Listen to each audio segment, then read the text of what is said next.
Okay, Senator Roberts. Thank you, Chair, and thank you, Dr. Trembath, for appearing. The thing that struck me about your testimony is it's so emphatic.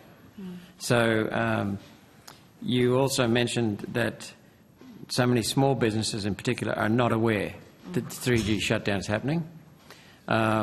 Why would that be? Because I believe there are many shortcomings in what the mobile network operators are doing around this issue, but they have given us figures as to how many notices they put out, text messages, etc. But people don't seem to take any notice. Why? It's a good question. I think that part of it is that the coverage of those messages aren't necessarily reaching everybody. So even for those organisations who have received text messages, as you say, they may not be absorbing that information. Small businesses are under an enormous amount of pressure. And so to be staying on top of a message that you got from your telco, I don't know about you, but when I receive a message from my telco, I assume it's about my bill and that it needs to be paid, and yeah, I'm going to pay it, and that's fine. It's possible that they're simply overburdened and not seeing those messages come through. It's also possible that they haven't been contacted yet.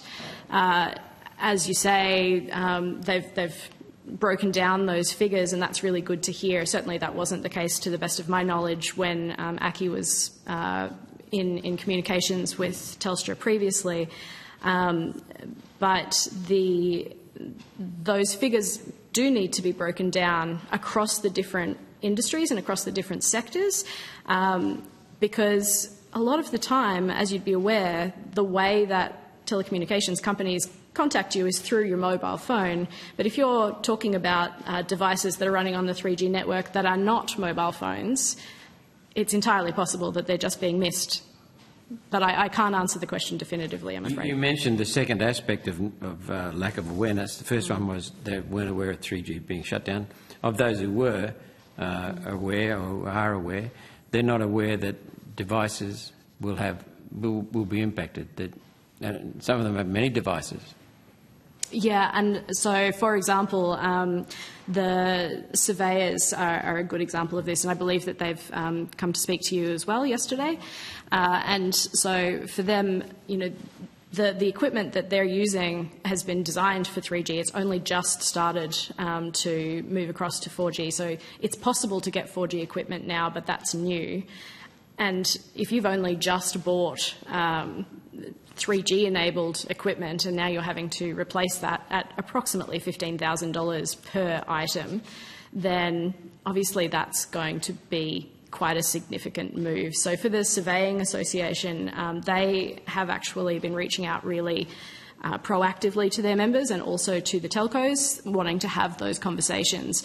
And they've been quite concerned and expressed that concern to us, that despite the efforts that they have been conducting, that knowledge and awareness is still not broadly disseminated amongst their community. And we're finding the same thing with our members. Despite our best efforts, and we are communicating broadly to our members, the knowledge of this is simply not that widespread yet. So the surveyors also mentioned the impact on housing, construction costs and inflation as a result of this, because they will have to charge more for their services. Also, some businesses have got a massive cost burden. Have you reached out to the mobile network operators to consult with them, invited them in? Yes, we've had conversations with Telstra specifically. We would certainly welcome conversations with the others, and we probably will reach out after this hearing to discuss with some of the other telcos. We've focused our attentions on Telstra because initially, as you'd know, Telstra was going to be shutting down a month ago, and so that was where we focused our attention first. But yes, we have had conversations with Telstra specifically. How did you find the conversation? Is it genuine? I wouldn't want to say whether or not it was genuine, but the kinds of conversations were more aligned to, but we're already doing the things. We're putting out the communications. It's not. So it was one way, and it was they were telling you what was going on rather than listening. That may be a way to characterise it. Okay.